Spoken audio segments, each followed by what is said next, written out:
Russell Wilson was benched, and all signs are pointing towards him being cut this Classic off. category 2 opinion by me. Where's your guys' sizzle reel? Remember how when I get something wrong, you guys put together these fun videos of me being wrong repeatedly, and it so rarely happens. I don't know how you guys have it. Where's all the tape of all the time you were like, so are you going to give Russell Wilson his flowers? Are you ready to admit he's playing well? Here's Russell Wilson's number. Here's Mahomes' numbers. Oh, are you scared of the Broncos? Where's all that? Wait.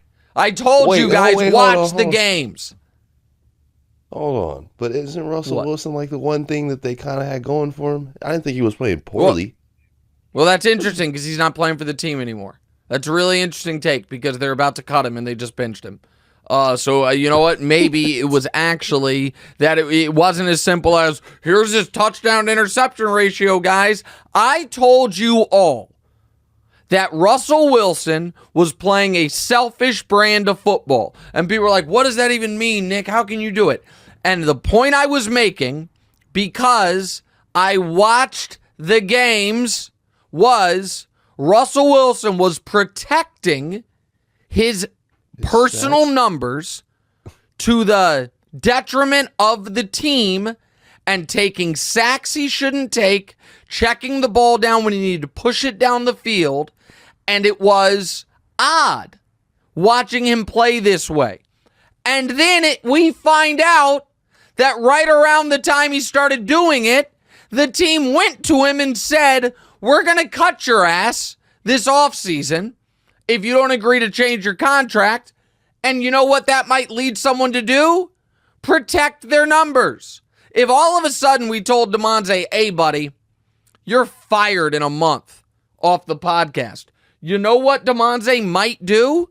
DeMonte might all of a sudden start firing off takes. He's like, I got to create a highlight reel of my takes. I got to do something. I don't care if it's good for the show or not. I'm going to tell Nick he's full of ass. I'm going to do these things because I got to worry about number one. That's what was happening. I saw it because I'm watching the games. But all right, that's my own little victory lap. Go ahead. Sean Payton. Wait, are we going to Wright's resolutions or because like no, keep going. Oh, okay. Whose future is brighter in Denver, Russ or Sean Payton? Well, Russ has no future in Denver. I don't know if Sean Payton's is that bright, but it's brighter than Russ's in Denver. The interesting question is, where's Russ going to play next year? Right. Where's Russell Wilson going to play next year? If Belichick stays, I could see New England. If Belichick stays, I could see New England being an interesting fit. Wow. If Belichick, if they draft Marvin Harrison, that defense kicks ass. I could see that being an interesting fit, and I could see that semi-working. This is a tough one, man. What is the team that is going to want to get in the Russell Wilson business? Let's just go through them. The Dolphins, obviously not. The Bills, obviously not. The Jets, he would make a ton of sense to come in and be Aaron Rodgers, quote, backup, unquote, but Rodgers would never allow it. So that's not an option. Russell Wilson would want to go in as a backup?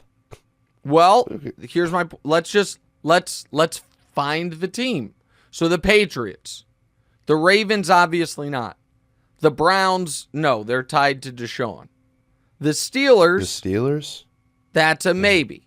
So now we're at 2. The Bengals, obviously not. Correct? The Jags, no. The Colts, no. They drafted their guy. The Texans, no. The Titans drafted their guy in Levis. They at least want to see it. The Chiefs, no. The Broncos are getting rid of him. The Raiders, maybe. But that's staying in the AFC West. The Chargers, obviously, no. So now we have 3 maybes. Right? Yeah. Or no, I'm just going I'm going down the whole list, all right?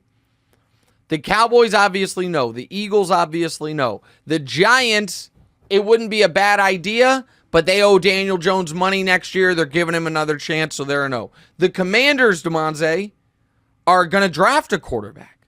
Oh, yeah. That seems, you know what I mean? That seems incredibly obvious. So let's assume they're drafting a quarterback, right? The Lions obviously know. The Packers obviously know. The Vikings, it looks like Cousins is coming back. He's out there beating the drum, doing skull with the shirt off. He's probably, so let's assume he's back. The Bears obviously know, okay? The Bucs are going to bring back Baker. The Saints have said they're going to bring back Carr. The Falcons, maybe. Now we're at 4 maybes. The Panthers are rolling with Bryce. The Niners have Purdy. The Rams have Stafford. Seattle has Geno, and they already did it. Arizona is either drafting a quarterback or keeping Kyler, okay? So that's 4 maybes. But here's the problem. Some of those maybes are going to draft a quarterback. Right? So we are... The idea that Russell Wilson might have to be a backup is not crazy. There's not going to... Like, we said Atlanta. Sounds crazy. Right, but we said Atlanta. Atlanta could draft a quarterback, could trade for Justin Fields.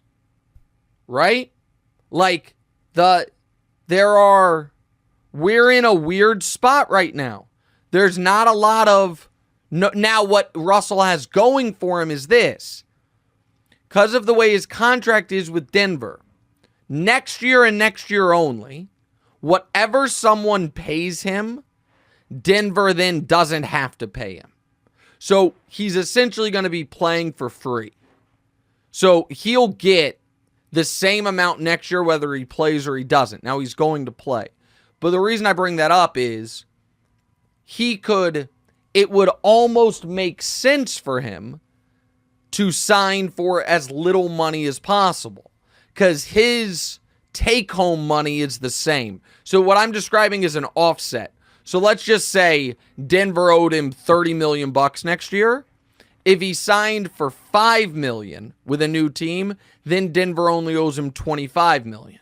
If he signed for $10 million, then Denver only owes him $20 million. Now I'm making those numbers up, but it's going to be the same amount of money.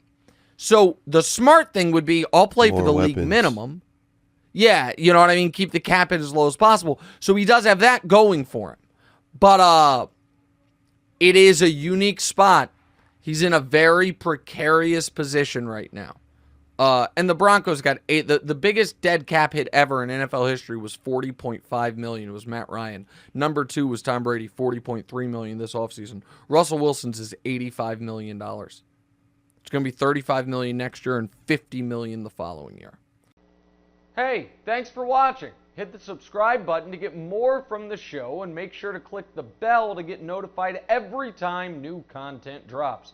Check out full episodes of What's Right wherever you get your podcasts, or just click the link in the description below.